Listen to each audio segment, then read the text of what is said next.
और सब अपने आप को होशियारी मानते हैं। बना सकते हो तुम मूर्ख? फिर आनंद की अनुभूति क्यों हो रही है ये बताओ, सुख की अनुभूति क्यों हो रही है ये बताओ, अच्छा क्यों लग रहा है ये बताओ, बता सकते हो? ये कुछ तो बोलो। संस्कार पड़े बस उसी में अच्छा लगता है, उसी में अच्छे हैं।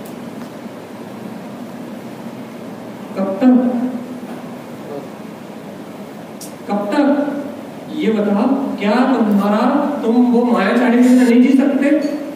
चलो, मायाचारी रूप परिणाम यानी व्यापार करने रूप जो परिणाम हो रहा है वो तो जैसे का तैसा होगा, लेकिन क्या उस व्यापार करने रूप परिणाम में जो कुछ भी वचन कार्य घट रहा है, क्या वैसे घटने के बाद तुम्हें सुख रूप अनुभूति होती है, दुख रूप अनुभूति होती है? ये बताओ। क्या तुम सत्य का अनुभव नहीं कर सकते कि वास्तव में द्रव्य की व्यवस्था जैसी चलनी वैसी चलेगी? क्या तुम ऐसे तत्व का निर्णय नहीं कर सकते कि वास्तव में मैंने जीव को मूर्ख नहीं बनाया, मेरे भाग में ये था, मेरे भाग में इस पुण्य का उदय था, मेरे भाग से ये द्रव्य आना था, मेरे भाग से ये प्रॉफिट होना था, तो मेरे भाग से ये प्रॉफिट हुआ है, मेरे मायाचारी करने से ये प्रॉफिट, मेरे मायाचारी के परिणाम करने से मुझे लाभ नहीं हुआ है, मेरे भाग में पुण्य का उदय था इसलिए मुझे ये लाभ हुआ है। क्या ऐसा चिंतन तुम्हारे अंदर में नहीं हो सकता? ऐसे वस्तु स्वरूप का चिंतन नहीं हो सकता कि वास्तव में मेरे भाग्य में जो था उस अनुसार मुझे ये जो अनुकूलताएं मिली है, ये जो पुण्य का उदय मिला है, ये जो सारी व्यवस्थाएं मिली है, मान सम्मान जो कुछ भी बाहर मुझे प्रतिष्ठा मिली है, ये सब मेरे पुण्य कर्म के वजह से मिली है, मेरे अंदर मायाचारी रूप परिणाम होने से नहीं मिली। क्योंकि मायाचारी रूप परिणाम होने से त्रियंश गति मिलती है, धन संपत्ति नहीं मिलती। खुद पढ़ते हो ना, क्या वो क्या कपट न कीजिए कोई चोरन के पुर, चोरों के पास, ये कुटिलता वालों के पास, मायाचारियों के पास धन संपत्ति बंगले नहीं होते। ये धन संपत्ति बंगले उन्हें प्राप्त होते हैं जिनके पास पुण्य का उदय होता है। लेकिन तुम्हारी धारणा ऐसी है कि हम मायाचारी कर करके इनको कमाते हैं तो हमारे पास धन है, हमारे पास संपत्ति है, हमारे पास कुटुंब कबीला है। तुम उस मायाचारी के परिणाम को सत्य मान के, उस मायाचारी के आचरण को सत्य मान के उस माया रूप आचरण में आनंदित हो रहे हो। तुम्हें सत्य का भान ही नहीं है कि तुम्हें पुण्य के वजह से ये सब मिला भैया, और ये जो मायाचारी के तुम परिणाम कर रहे हो, इन परिणामों से ये सब जाने वाला है, ये सब विनाश को प्राप्त होने वाला है। ये धन कुटुंब कबीला सब नष्ट हो जाएगा और त्रियंश गति में तुम्हारी आत्मा चली जाएगी। कभी भान हुआ सत्य का? विचार किया? नहीं, बल्कि इन मायाचारी के संस्कारों को उल्टा पोषण करते हो संस्कारों का, खुद भी करते हो और जो नहीं करता उन्हें सिखाते हो। पुत्र परिवार में शुरू से ऐसे संस्कार डालते हो कि भैया ऐसे ही संसार है, ऐसी संसार की व्यवस्था चलती है। ये करते आ रहा ना अनादिकाल से।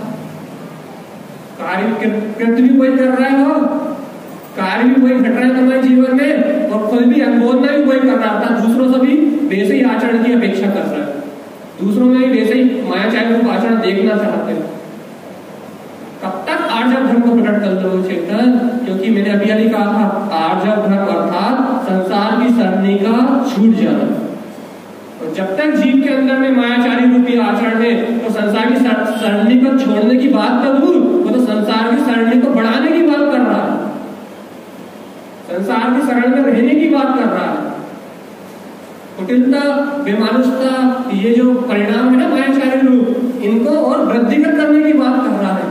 इनसे हटने की बात नहीं कर रहा, इनसे बचने की बात नहीं कर रहा, इन्हें छोड़ने की बात नहीं कर रहा, इनसे विमुख होने की बात नहीं कर रहा, बल्कि और इस मायाचारी को बढ़ाने की बात कर रहा है और इसमें आनंद को मान रहा है। सबसे बड़ी बात यह है, सबसे बड़ी बात यह है कि इन्हें हटाने का प्रयास तो बहुत दूर की बात, तत्व का निर्णय करने की बात तो बहुत दूर की बात, इन परिणामों से हटने और बचने की बात तो बहुत कोसों दूर की बात, बल्कि उसमें सुख, आनंद और उसमें प्रसन्नता, उसके बिना काम नहीं चल सकता, उसके बिना मुझे बाहर के भौतिक सुख नहीं मिल सकते। ऐसी मान्यता को करके रखा है, ऐसी मान्यता को करके रखा है। उसे पुण्य के उदय पे विश्वास नहीं है, उसे अपनी मायाचारी कुटिलता पे विश्वास है। मेरी मायाचारी करने से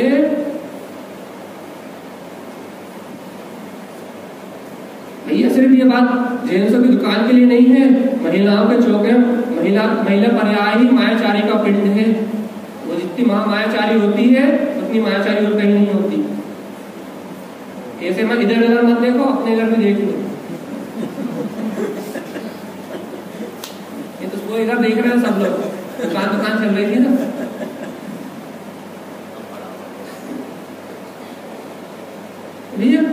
आनंद आता है, आनंद की अनुभूति होती है इन मायाचारी संस्कारों में, सुख की अनुभूति होती है। कब तक मुक्ति को प्राप्त करोगे ये बताओ? कब तक संसार की शरण छोड़ दोगे ये बताओ? कब तक आर्जव धर्म को प्रकट कर लोगे ये बताओ?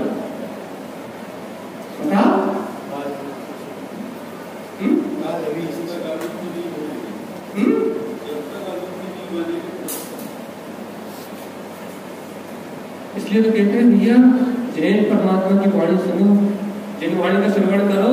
ये जो उत्तम पर्व तुम्हारे जीवन में आए हैं ना, ये दिन महीने घंटे और सालों से नहीं बने। ये उत्तम पर्व तुम्हारे लिए रोज है, लेकिन कब? जब तुम ऐसे उत्तम सम्यक को धारण कर लो, जैसे जिनेन्द्र भगवान के वचनों की विनय कर लो, जिनेन्द्र भगवान की वाणी को अपने हृदय में विराजमान कर लो, तो तुम्हें यथार्थ सत्य का भान होगा कि पुण्य की वजह से मुझे मिल रहा है, मायाचारी के परिणाम से मुझे नहीं मिल रहा। और यदि गलती से मायाचारी का परिणाम संयोग रूप आया भी, गलती से मायाचारी रूप परिणाम का संयोग हुआ भी, मायाचारी का संयोग मिला भी, तो तुम्हारे अंदर में उसमें आनंद की अनुभूति नहीं होगी, बल्कि तुम्हारी आत्मा कहेगी धिक्कार है चेतन, कहीं तू ऐसी माया भी नहीं करता तो भी तेरे पास एक पुण्य का उदय था। अब तो समझ, अब तो जाग, अब तो जिनेन्द्र भगवान की वाणी का रसास्वादन कर। ये जान कि वस्तु स्वभाव धर्म, वस्तु का स्वभाव धर्म है। आर्जव धर्म में सुख है, सरलता श्रेष्ठता में सुख है, कुटिलता और बेमानुषता में सुख आनंद है नहीं। लेकिन मान तो तुम ऐसा क्यों? ये बहुत बड़े विडंबना की बात। क्या तुमने जिनवाणी का श्रवण नहीं किया आदिकाल से आज तक? क्या तुम मंदिर में रोज नहीं सुनते, रोज ये नहीं पढ़ते कि सरल स्वभावी हो बाके गर्भ संपदा? रोज मंदिर में नहीं पढ़ते कि चोरन के पुनः बसे, मन से कहे सो वचन उचरिए, वचन में हो सो तन से करिए? रोज नहीं पढ़ते? रोज पढ़ते हैं, रोज पढ़ते हैं, गा के पढ़ते हैं, बजा के पढ़ते हैं, उत्साह पूर्वक पढ़ते हैं, लेकिन वो कुटिलता का परिणाम, मायाचारी का परिणाम जाता ही नहीं है ना। क्यों? क्योंकि तुम सिर्फ रटते हो। मतलब एक क्रिया बना ली ना, आज के धर्म ये दिन है, आज के दिन उत्तम सोच, आज के दिन उत्तम सोच धर्म है। तो उत्तम सोच धर्म कैसे बनाएंगे? बढ़िया उत्साह से भक्ति पूर्वक भजन गा के उत्तम सोच धर्म को वो पढ़ लेंगे, बस उत्तम सोच धर्म हो जाएगा। लेकिन उसमें जिनेन्द्र परमात्मा ने क्या आज्ञा दी है, उसका भाव क्या है, उसको ग्रहण कैसे किया जाता है, इस बारे में मंथन ही नहीं है। ग्रहण करने की बात तो बहुत दूर की, उसे आत्मा में आज के दिन, बस आज के दिन में वो धर्म है, और आज के दिन जाने के बाद वो धर्म भी चला जाए। मंथन ही नहीं है, चिंतन ही नहीं है, उसकी ओर उस धर्म को अंगीकार करने की ओर भावना ही नहीं है तुम्हारी। तो कब तक प्राप्त कर लोगे? बस इतना बताओ।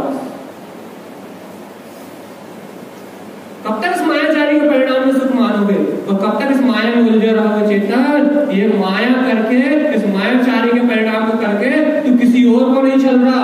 सबका परिणाम, सारा जो विश्व है, तुम्हें जितना भी ये विश्व दिखाई दे रहा है, जितना भी ये संसार दिखाई दे रहा है, जितने भी ये संयोग दिखाई दे रहा है, सबका परिणाम अपने कर्माधीन है।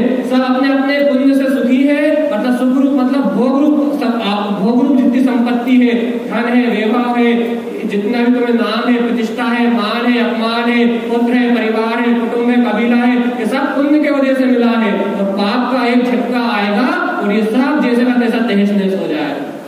तो भाई मायाचारी के संस्कारों से तुम्हें कुछ भी नहीं मिला। और यदि मायाचारी के संस्कारों से कुछ मिलता है तो पाप कर्म का उदय मिलता है, और पाप कर्म के वजह से तुम्हें अनुकूलताएं नहीं मिलती। बाहर में भी पाप कर्म की वजह से तुम्हें अनुकूलताएं नहीं मिलती, पाप कर्म की वजह से तुम्हें प्रतिकूलताएं मिलती है। बल्कि उस पाप कर्म के वजह से, उस मायाचारी के वजह से तुम्हें प्रतिकूलता मिलती है, लेकिन तुम्हारे अंदर आस्था ये है कि उस मायाचारी को मैं करता हूं तो मैं धन कमाता हूं, तो मेरी गृहस्थी चलती है, तो मेरा व्यवहार चलता है। ऐसी मान्यता है, और इसका ही नाम है मिथ्या मान्यता। आएंगे नहीं आए, कुछ बेटी है नहीं बेटी अंदर में, उस मायाचारी रूप संस्कार में तुम्हारी मान्यता है और उस मान्यता का नाम है मिथ्या मान्यता। और जब तक इस जीव के अंदर वो मिथ्या मान्यता रहेगी, 3 काल में मिथ्या से जीव का कल्याण होने वाला। उस मिथ्यात्व संस्कार को सत्य मानने वाला, उस मिथ्यात्व संस्कार में सुख मानने वाला, उस मिथ्यात्व संस्कार को ही अपना मानने वाला, उस मिथ्यात्व संस्कार से मुझे लाभ होता है ऐसी धारणा करने वाला 3 काल में सुख को प्राप्त नहीं कर सकता, 3 काल में धर्म को अंगीकार नहीं कर सकता, आत्मा के अनुभव को उत्पन्न नहीं कर सकता। क्यों? क्योंकि उसकी सुख की खोज ही मायाचारी के परिणाम में है ना। वो मायाचारी के आचरण में सुख को खोज रहा है ना, उसकी खोज ही वहीं तक सीमित है, उसके विचारधारा ही वहीं तक सीमित है। वो उस मिथ्या मान्यता के घेरे में ही बंधा है, वो मिथ्या मान्यता के घेरे से बाहर निकलना ही नहीं चाहता, मिथ्या मान्यता को तोड़ के सत्य को ग्रहण करना ही नहीं चाहता, वो जिनेन्द्र भगवान की देशना को आत्मसात करना ही नहीं चाहता। कल ही कहा था ना, वो जिनवाणी की विनय ही नहीं करना चाहता, विनय धर्म को प्रकट ही नहीं करना चाहता। जब उत्तम मार्ग धर्म प्रकट हो तो जीव का मोक्ष मार्ग प्रारंभ हो। उत्तम मार्ग अर्थात मोक्ष मार्ग की प्रारंभता, अर्थात मान का गल जाना, पर विषयों में मान का गल जाना। और उत्तम मार्ग मतलब सहजता सरलता आ जाना, सहज सरल मतलब किसी से कपट का भाव ना रहना। ये पता है कि वस्तु स्वभाव धर्म मेरी आत्मा का स्वभाव धर्म है, चेतना लक्षणों धर्मो मेरी चैतन्यता धर्म है, और बाहर में ये मायाचार्य रूप संस्कार है, इससे मेरा कोई हित नहीं है। बाहर में मायाचार्य रूप जो आचरण है, इससे मेरी आत्मा का कोई हित नहीं है। और यदि मायाचार्य से यदि कोई परिणाम मिलता है तो वो असाता है, असाता तो दुख है, वो पाप कर्म का उदय है, वो रोग है, वो टेंशन है, वो बीमारी है। ये है उसका परिणाम। परिणाम नर्क है, परिणाम क्रियज गति है। लेकिन तुम क्या मान रहे हो? बस बाकी सुख, आनंद, लाभ कमाने का जरिया, लोगों को मूर्ख बनाने का साधन, दूसरों को मूर्ख बना रहे हो, दूसरों को छल रहे हो। चेतन तुम अपनी आत्मा को छल रहे हो, जो असीमित पुण्य का उदय लेकर तुमने यहाँ जन्म लिया है, उस पुण्य की वजह से तुम्हें सारी अनुकूलता मिल रही है। लेकिन तुम उस मायाचारी के परिणाम से, उस छल के परिणाम से उस संपदा को भी खो रहे हो, उस पुण्य के उदय को भी खो रहे हो, और तुम्हारी आत्मा घोर धरातल में नरक और निगोद की ओर निकल जाएगी। काहे से?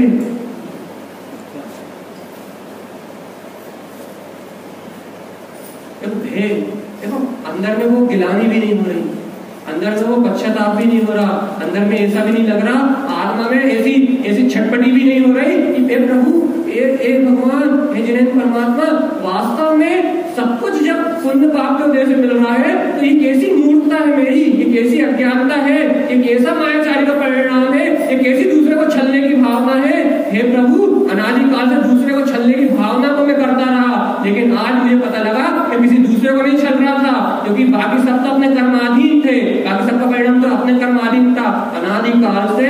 और आज भी मैं मात्र अपनी आत्मा को छल रहा था, अपने आप को छल रहा था, अपनी आत्मा का घात कर रहा था, अपनी आत्मा के साथ छल कर रहा था।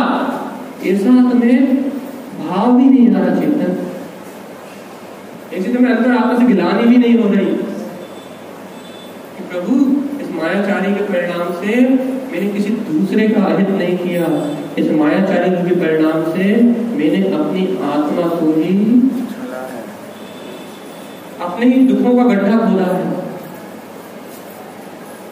अपने कोई नरक निगोद ले जाने का मार्ग प्रशस्त किया है, अपनी आत्मा का घात किया है। चेतन, तुझे और कोई नहीं मिला शत्रु, मैं रोज कह रहा हूँ, तुझे छलने के लिए और कोई नहीं मिला, तुझे अहंकार करने के लिए और कोई नहीं मिला, तुझे शत्रुता निभाने के लिए और कोई नहीं मिला, तुझे छलने के लिए मिली भी तो तेरी ही आत्मा।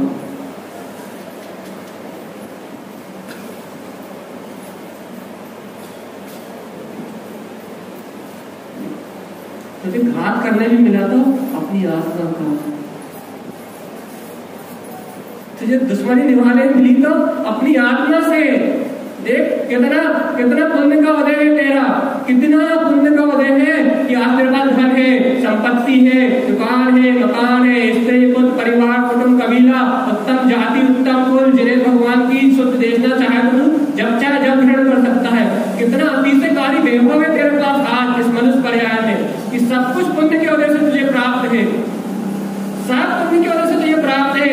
बाहर की सुख सुविधाएं जो कुछ भी है सब पुण्य की वजह से आज तुझे प्राप्त है, लेकिन तू उस पुण्य के उदय को नहीं जानता, उस पुण्य के उदय को नहीं मानता, उस कर्म की व्यवस्था को नहीं जानता। तू ऐसा मानता है, ऐसा जानता है कि मेरे छल रूप परिणाम से, मेरे मायाजाल रूप परिणाम से, मेरे माया जाल जो मैं माया का जाल रचता हूँ ना, उस माया जाल से मुझे धन संपत्ति और विभव प्राप्त होता है। कैसे अपनी आत्मा को कैसा प्रताड़न कर रहा है तुम अपनी आत्मा को, कैसा भाग कर रहा हो अपनी आत्मा का, क्यों अपनी आत्मा के साथ ऐसा हित कर रहा भैया? ये बात स्वीकार कर लो कि तुम किसी दूसरे का हित नहीं कर सकते, तुम किसी दूसरी आत्मा को कष्ट नहीं पहुंचा सकते, तुम किसी दूसरे पुद्गल का किसी दूसरी पर्याय का नाश नहीं कर सकते। तुम जब भी घात करोगे अपनी आत्मा का घात करोगे, अपनी आत्मा को कष्ट पहुंचाओगे, किसी दूसरे का तुम हित नहीं कर सकते। क्यों नहीं जान रहे तुम इस वस्तु के स्वरूप को? क्यों नहीं मान रहे तुम जैन परमात्मा की साक्षिया को?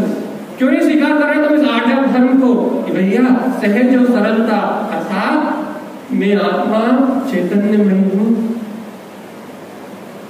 आत्मा का धर्म चैतन्यता है, आत्मा का सुख आत्मा में है, आत्मा आज जिन संयोगों में है वो जो संयोग रूप जो अवस्थाएं तुम्हें मिली है वो सब पुण्य पाप की वजह से है। इसमें तुम अभी जो अपने संस्कार लगा रहे हो ना, जो अपनी कुटिलता लगा रहे हो, जो तुम अपने मायाचारी रूप आचरण को लगा रहे हो, इससे तुम्हें कुछ भी नहीं मिल रहा। एकमात्र दुख के अलावा, एकमात्र आकुलता के अलावा, एकमात्र पाप कर्म के बंध के अलावा, एकमात्र नरक निगोद गति है ना उनके बंध के अलावा तुम्हें कुछ नहीं मिल रहा मायाचारी के संस्कारों से। और यदि कोई अज्ञानी मूढ़मती यदि उन मायाचारी के परिणामों को करके खुश हो, ये समझो उसकी लोटिया तो डूबी डुबाई। एक तो दोष, एक तो पाप कर्म का आश्रम कराने वाली मायाचारी का संस्कार, एक तो दुर्गति में ले जाने वाली वो मायाचारी का संस्कार, और ऊपर से उसमें सुखानुभूति, एक ऊपर से उसमें सत्यता, ऊपर से उसमें एकत्वपना, ऊपर से उसमें अपनत्वपना, मतलब एक तो नींद।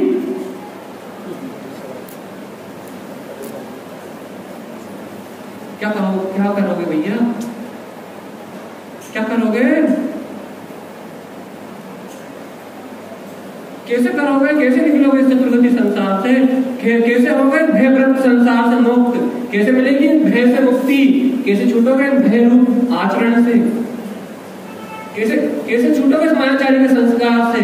एक ही उपाय है, एक ही आश्रय है, एक ही आश्रय है चेतन, ये आत्मान एक ही आश्रय है, वो है जिनेन्द्र भगवान के अंदर तुम्हें देखना, वो है जिनेन्द्र भगवान के द्वारा बताया उत्कृष्ट मार्ग, वो है सदगुरु की शरण में आ जाना, और सदगुरु ने जो सत्य कहा है उसे स्वीकार कर लेना। क्या स्वीकार कर लेना?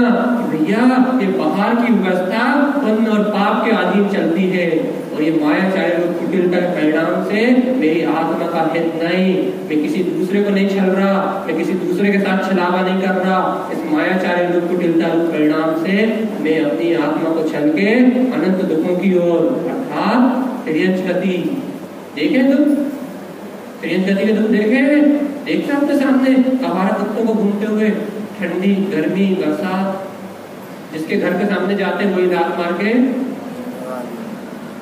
कौन से परिणाम का फल है? तुम करते हो नहीं करते? ये करते नहीं, डूबे ही है। क्या मिलेगा? मोक्ष।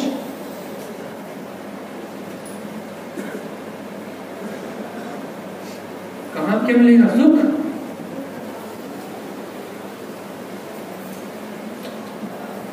कुछ नहीं मिलेगा चेतन, दुख के अलावा, असाता कर्म के उदय के अलावा, पाप बंध के अलावा कुछ नहीं मिलेगा। और छलेगा तो अपने आप को, तो उस माया का आवरण इतना बढ़ जाएगा, माया इतनी इकट्ठी हो जाएगी, तो मिथ्या मानता का आवरण इतना बढ़ जाएगा कि तेरी आत्मा पे अर्थात तेरे दर्शन ज्ञान पे